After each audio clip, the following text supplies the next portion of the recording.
Good morning class 10 आज के हमारे रासायनिक गणनार सेकेंड डे 2 আমরা আগের দিনে প্রথম দিনের ক্লাসে কিছু জিনিস জেনেছি, যেমন আমরা আণবিক গুরুত্ব নির্ণয়গুলো শিখেছি। কিছু সমতাযুক্ত সমীকরণ আমি আগে থেকে ওগুলোকে পড়ে রাখতে বলেছিলাম, ওগুলো তোমরা মুখস্থ করবে। যেমন অ্যামোনিয়া প্রস্তুতির সমীকরণ, হাইড্রোজেন সালফাইড গ্যাস প্রস্তুতির সমীকরণ, কিছু কিছু ধর্মেরও বিক্রিয়া রয়েছে, হাইড্রোজেনের প্রস্তুতি, অক্সিজেন প্রস্তুতি, এই সমস্ত প্রস্তুতির সমীকরণগুলো আগে থেকে করতে হবে। এবং ওখান থেকে আমরা কিন্তু একটা জিনিস শিখেছিলাম যে সবসময় কোনো একটা রাসায়নিক বিক্রিয়াতে ভরের সংরক্ষণ ঘটে, অর্থাৎ বিক্রিয়ক পদার্থের মোট ভর বিক্রিয়াত পদার্থের মোট ভরের সাথে সবসময় সমান হবে। এবং তার সাথে এটাও শিখেছি যে তারা বিক্রিয়াগুলো করে তাদের সমতাযুক্ত সমীকরণের ভরের অনুপাতে, সমতাযুক্ত সমীকরণের যে অণুগুলোর আণবিক ভর সেই ভরের অনুপাতে তারা যুক্ত হয় এবং ভরের অনুপাতে উৎপন্ন হয়। যদি গ্যাস হয় সেখানে মোল, সেখানে আমরা আণবিক আয়তন, তার আয়তনটাও হিসাব করতে পারি, আর মোল সংখ্যা ধরেও আমরা কিন্তু বিক্রিয়াগুলোকে ভাবতে পারি।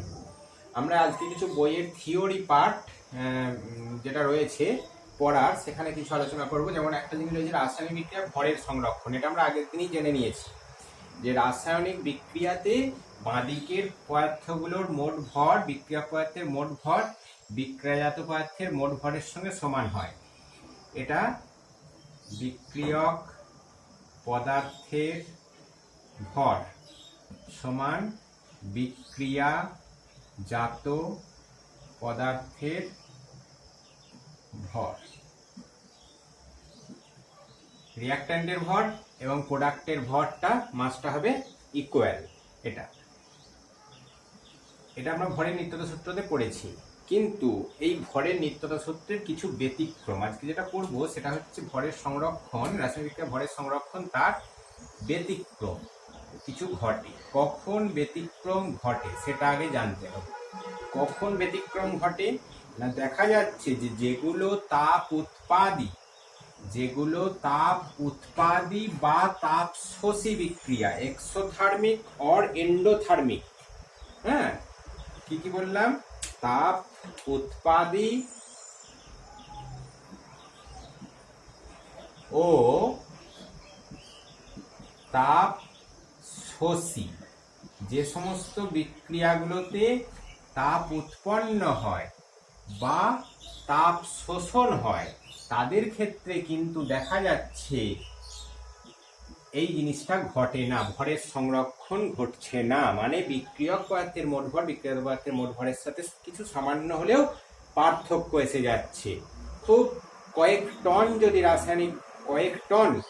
যদি আমি বিক্রিয়ক পদার্থকে পোড়াই, হ্যাঁ, যে কয়েক টন বিক্রিয়াজাত পদার্থ উৎপন্ন হবে। মনে করো কার্বনকে আমি পোড়াচ্ছি, C+O2 সমান CO2, এবং এটা কি না তাপ উৎপাদী বিক্রিয়া। দেখা যাচ্ছে কয়েক টন যদি আমি কয়লা তার সঙ্গে অক্সিজেনের ওজন করে মোট যে ভরটা আমি পোড়াবো, সেখানে মোট যে কার্বন ডাই অক্সাইডটা তৈরি হবে সেইখানে সামান্যতম ভরের পার্থক্য থাকতে পারে, ঠিক আছে। এবং সেইটার বিশ্লেষণ করা হচ্ছে, এটাকে ব্যাখ্যা করা হচ্ছে কিভাবে না, এই যে ভরটা পার্থক্য হলো, কয়েক টনের মধ্যে হয়তো কয়েক মিলিগ্রাম ভরের পার্থক্য এলো, সেই ভরটা গেল কোথায়? সেই ভরটা তাপে রূপান্তরিত হয়, ভর তাপে রূপান্তরিত হয়। এবং বলছে যে এই তাপের পরিমাণটা আইনস্টাইনের যে বিখ্যাত সমীকরণ E=mc², এই সমীকরণ অনুসারে হয়, যেখানে m এর মানটা হচ্ছে ভর, mটা হচ্ছে ভর। এই ভরের মানটা যদি আমি জানতে পারি তাহলে শক্তির মান বা তাপ শক্তির মানটা আমি জানতে পারবো, E সমান mc²। সিটা কি না, সিটা হচ্ছে আলোর বেগের বর্গ। আলোর বেগটা আমরা ধ্রুবক জানি, 3 × 10⁻10 মিটার পার সেকেন্ড বা 3 লক্ষ কিলোমিটার, ঠিক আছে। আলোর বেগ হচ্ছে 3 × 10⁸, সরি আমি একটু ভুল বলেছি, 3 × 10⁸ মিটার পার সেকেন্ড বা 3 লক্ষ কিলোমিটার বলা হচ্ছে। ঠিক আছে। এই কারণে আমরা যে ভরের নিত্যতা সূত্র বলা হয়েছে সেটাকে আমরা আবার কখনো দেখা যাবে ঠিক উল্টোটা, যদি তাপশোষী বিক্রিয়া হয় তাহলে দেখা যাবে ভর বেড়ে যাচ্ছে। তার মানে কি দাঁড়াচ্ছে যে আমরা ভরের যে সংরক্ষণ সূত্র, রাসায়নিক বিক্রিয়া পূর্বে এবং পরে মোট ভর অপরিবর্তিত থাকে, কথাটা ভুল। সেই কারণে এটাকে বলা হচ্ছে যে রাসায়নিক বিক্রিয়ায় ভর ও শক্তির সংরক্ষণ। আমরা এটাকে কারেকশন করে বলতে পারি যে রাসায়নিক বিক্রিয়া শুধুমাত্র ভরের সংরক্ষণ নয়, ভর ও শক্তির সংরক্ষণ ঘটে।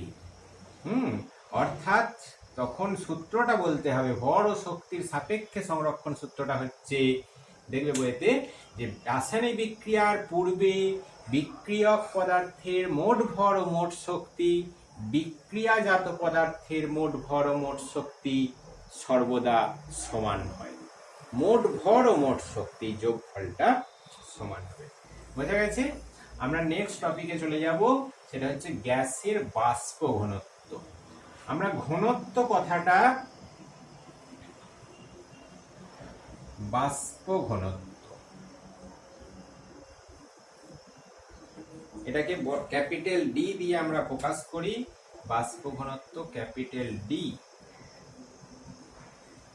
তা ঘনত্ব জিনিসটা আমরা জানি। ঘনত্ব কি ছিল না, ঘনত্ব ছিল শুধু ঘনত্ব, এটাকে যদি ছোট হাতের ডি বলা হয় m/v, যে একক আয়তনের ভরকেই গ্যাসের ঘনত্ব বলে। এবারে গ্যাসের ঘনত্ব কিন্তু উষ্ণতা এবং চাপের উপর নির্ভরশীল। কেন না, গ্যাসের আয়তনটা নির্ভরশীল। উষ্ণতা বাড়লে আয়তন বাড়বে, চাপ বাড়লে আয়তন কমবে, ভরটা একই থাকবে। তাহলে উষ্ণতা, গ্যাসের ঘনত্ব উষ্ণতার উপর নির্ভরশীল। এটা কিন্তু কথাটা মনে রাখো, উষ্ণতার উপর নির্ভরশীল কোনটা না, ঘনত্বটা। একক কোন গ্যাসের একক আয়তনের ভরকেই ওর ঘনত্ব বলে, বা যে কোনো পদার্থের ক্ষেত্রে ঘনত্বের সংজ্ঞাটা একই। কিন্তু বাষ্প ঘনত্ব জিনিসটা কি? বাষ্প ঘনত্ব বলছে যে নির্দিষ্ট চাপ ও উষ্ণতায়, নির্দিষ্ট চাপ ও উষ্ণতায় ভি আয়তন, মানে নির্দিষ্ট আয়তন, ভি আয়তন গ্যাসের ভর বাই একই চাপ ও উষ্ণতায় ভি আয়তন হাইড্রোজেন গ্যাসের ভর। অর্থাৎ সংজ্ঞাটা কি দাঁড়ালো, যে হাইড্রোজেন গ্যাসের ভরের তুলনায় কোনো একটা গ্যাস যত গুণ ভারী, সংজ্ঞাটা হচ্ছে যে নির্দিষ্ট স্থির চাপ ও উষ্ণতায় কোনো নির্দিষ্ট আয়তনের গ্যাস সম আয়তন হাইড্রোজেন গ্যাস অপেক্ষা যত গুণ ভারী। তুমি একটা বেলুনের মধ্যে হাইড্রোজেন গ্যাস নেবে, একটা বেলুনের মধ্যে যে গ্যাসটা বাষ্প ঘনত্ব মাপতে চাইছো সেটা নাও, নিয়ে তাদের দাঁড়িপাল্লায় চাপিয়ে তুলনা করো যে ওটা কত গুণ ভারী হচ্ছে।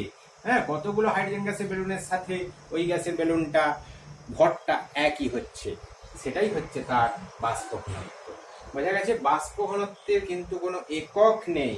আমরা ঘনত্বের যেমন একক পড়েছি, বাষ্প ঘনত্বের কিন্তু কোনো, এখানে কিন্তু একক ছিল, গ্রাম পার মিলি সিসি বা এরকম আমরা একক ব্যবহার করতে পারতাম, কিন্তু বাষ্প ঘনত্ব একটা একক বিহীন রাশি, এটা মনে রাখবে। আচ্ছা, বাষ্প ঘনত্ব দেখো, এখানে ছিল ঘনত্বটা চাপ ও উষ্ণতার উপর নির্ভরশীল, কিন্তু বাষ্প ঘনত্ব দেখো চাপ ও উষ্ণতার উপর নির্ভরশীল নয়।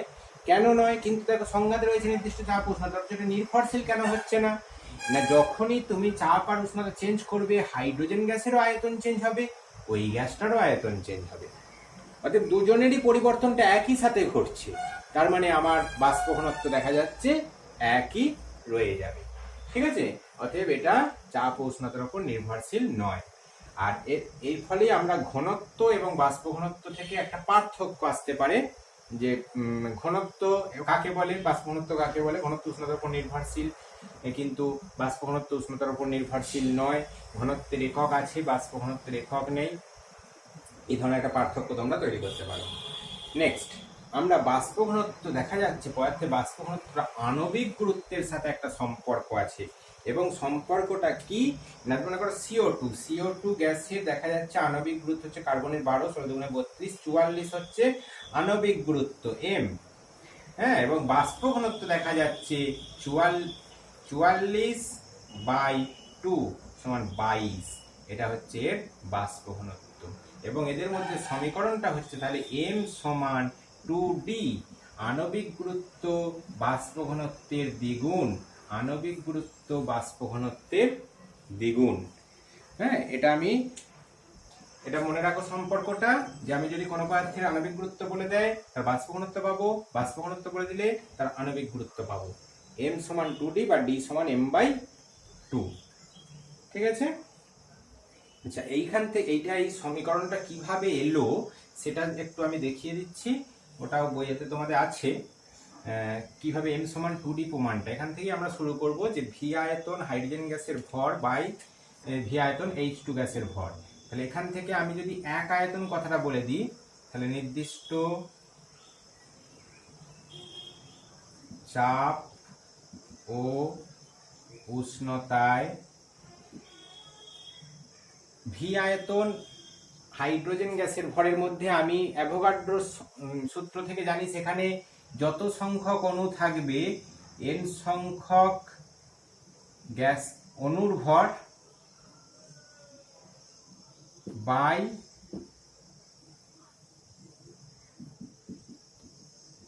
n সংখ্যক H2 অণুর ভর। এবারে তাহলে আর অণুর ভরে যখন চলে এসেছি, আর চাপ উষ্ণতা কথাটা আমার দরকার নাই, তাহলে n সংখ্যক n গুণিত একটি অণুর ভর বাই n গুণিত একটি H2 অণুর ভর বলতে পারি। n কেটে গেল, তাহলে একটি অণুর ভর বাই দুটি H পরমাণুর ভর সমান, দেখো 1/2 গুণিত একটা অণুর ভর একটা হাইড্রোজেন পরমাণুর ভরের থেকে যত গুণ ভারী তাকেই বলে পদার্থের আণবিক গুরুত্ব, আণবিক ভর। তাহলে আমি কি পেলাম? m equal to d equal to m/2, এটাই হচ্ছে m। ঠিক আছে? এইভাবে আমরা m সমান 2d প্রমাণটা করতে পারি। আচ্ছা, এবার আমরা একদম কাজের জায়গায় চলে আসছি, যে এই চ্যাপ্টার থেকে যে পরীক্ষাতে যে ধরনের প্রশ্নগুলো আসছে সেগুলো হচ্ছে এর গাণিতিক সমস্যা, বিভিন্ন গাণিতিক সমস্যা।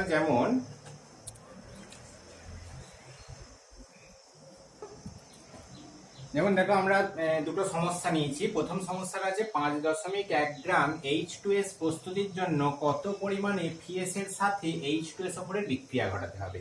তাহলে আমি এখানে কতগুলো জিনিসকে বুঝে নিচ্ছি, যে এখানে H2S প্রস্তুতির কথা বলেছে এবং কার সঙ্গে কার বিক্রিয়া সেটাও বলে দিয়েছে, যে FeS এর সঙ্গে H2SO4 এর বিক্রিয়া। তাহলে আমরা যেটা H2S এর পরীক্ষাগার প্রস্তুতি সেটাই নিয়ে নেব, যে FeS প্লাস H2SO4 তীর চিহ্ন FeSO4 প্লাস H2S।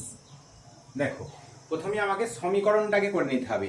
এরপর দ্বিতীয় কাজটা কি? ফার্স্টে করছে সমীকরণটা, দ্বিতীয় কাজটা হচ্ছে একজনের ওজন বলে দিচ্ছে আর একজনের ওজন চাইছে, সেই দুটোর নিচে আন্ডারলাইন করো। দেখো, H2S প্রস্তুতির জন্য এর ওজনটা বলে দিয়েছে, এটাকে আন্ডারলাইন করলাম। আর কত পরিমাণ FeS এইটা কিন্তু চেয়েছে, এখানে কিন্তু H2SO4 শুধু জাস্ট লেখা রয়েছে, ওটার কোনো কাজ নেই এখানে। ব্যাস, এই দুটি আন্ডারলাইন করব, করে কি করব না, তাদের ভর নির্ণয় করব। ভর, আণবিক ভর নির্ণয় করব। Fe হচ্ছে 56 প্লাস সালফারের হচ্ছে 32, 6 আর 2 8, 5 আর 3 8, 88। যদি গ্রাম কথাটা গ্রাম আণবিক ভর লেখো তাহলে এখানে গ্রাম দেবে, নাহলে কিন্তু গ্রাম দেওয়া চলবে না। আচ্ছা, এইটার উপরে ভর নির্ণয় করব, যে এখানে হচ্ছে আণবিক ভর সমান 2 গুণিত 1 প্লাস সালফারের হচ্ছে 32 সমান হচ্ছে 34। ব্যাস, তাহলে দেখো এবারে কি চেয়েছে আর কোনটা বলে দিয়েছিল সেটা আমাকে ভাবতে হবে। যে H2Sটা বলে দিয়েছে, FeSটা চেয়েছে, তার মানে এইটাকে আমাকে ডান দিকে রাখতে হবে, যে কোনো ঐকিক নিয়মে যেটা চায়। 34 গ্রাম H2S প্রস্তুতির জন্য 88 গ্রাম FeS প্রয়োজন। ব্যাস, যে 34 গ্রাম FeS প্রস্তুত এই ফেজ বলছে H2S 34 গ্রাম H2S প্রস্তুতির জন্য 88 গ্রাম FeS ফেরাস সালফাইড প্রয়োজন। তাহলে 1 গ্রাম আর তোমার 5.1 গ্রাম। 1 গ্রামের জন্য কথা হবে না 88/34 আর 5.1 গ্রামের জন্য 88 গুণিত 5.1/34 10 হলো 313 51 17 দুগুণে 34 44 4 3 12 দিয়ে হইলে 4 3 12 132/10 সমান 13.2 গ্রাম। মিলল 5.1 এর জন্য আমার 13.2 গ্রাম FeS এর প্রয়োজন। বোঝা গেল? তাহলে প্রথমে কাজ হচ্ছে সমীকরণটাকে বার করা, তারপরে একজনের ওজন বলে দেবে আর একজনের চাইবে সেই দুটোকে আন্ডারলাইন করা, এরপরে ঐকিক নিয়মটা লেখা আন্ডারলাইন করে সেই দুটোর আণবিক ভরটাকে বার করে নেবো। যদি ভর হিসাবে দেয়, যদি আমার আয়তন হিসাবে দিত এখানে 22.4 লিটার লিখে দিতাম, কোনো ঝামেলা নাই। যদি H2S বলতো কত ml H2S বা এত লিটার H2S প্রস্তুতির জন্য এরকম যদি বলে দিত, আবার মোল বলে দিত যে কত মোল FeS এর প্রয়োজন, তাহলে এখানে দেখতে পাচ্ছি 1 FeS, তাহলে 1 মোল, তখন আর ভর নির্ণয় করতে হতো না। এখানে যেহেতু গ্রাম কথাটা বলেছে, কত পরিমাণ, এখানেও গ্রাম আছে, তার জন্য আমরা আণবিক ভরটা নির্ণয় করব। আমরা যে দ্বিতীয় সমস্যায় চলে যাচ্ছি, দেখো যে 5 গ্রাম চুনাপাথরের তাপ বিয়োজনে কত চুন উৎপন্ন হবে। 5 গ্রাম চুনাপাথরের তাপ বিয়োজনে, তাহলে প্রথমেই চুনাপাথরের তাপ বিয়োজনের যে সমীকরণ সেটা আগে খুঁজতে হবে। চুনাপাথর হচ্ছে CaCO3 তীর চিহ্ন CaO প্লাস CO2, এটাকে কার্বন ডাই অক্সাইড প্রস্তুত হয়। তাহলে 5 গ্রাম চুনাপাথর, দেখো এইটার ওজন বলে দিয়েছে, কত চুন এইটার চাইছে, এটা বলে দিয়েছে, এটা চাইছে, ঠিক আছে, এটা চাইছে, এটা বলে দিয়েছে। তাহলে সঙ্গে সঙ্গে এদের আণবিক ভরটা বার করে ফেলবে।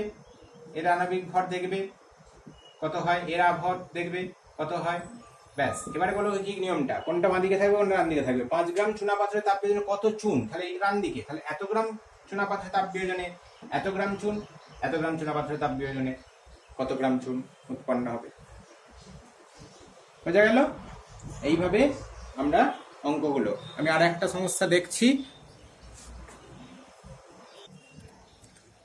দেখো সমস্যা 3 হচ্ছে 2 মোল H2 গ্যাস পেতে কত গ্রাম আয়রনের উপর দিয়ে স্টিম চালনা করতে হবে। তাহলে আয়রনের উপর দিয়ে স্টিম চালনা সমীকরণ ভাবো, আয়রনের উপর দিয়ে স্টিম চালনা 3Fe প্লাস 4H2O তীর চিহ্ন Fe3O4 প্লাস 4H2। এই সমীকরণগুলো আমি যে কটাই বলে দিয়েছি সেগুলো কিন্তু করতে হবে আমরা ক্লাস ডে 1-এ। এরপর আমাকে সঙ্গে সঙ্গে আন্ডারলাইন করো কত গ্রাম আয়রন এটা চেয়েছে, 2 মোল H2 এটা বলে দিয়েছে।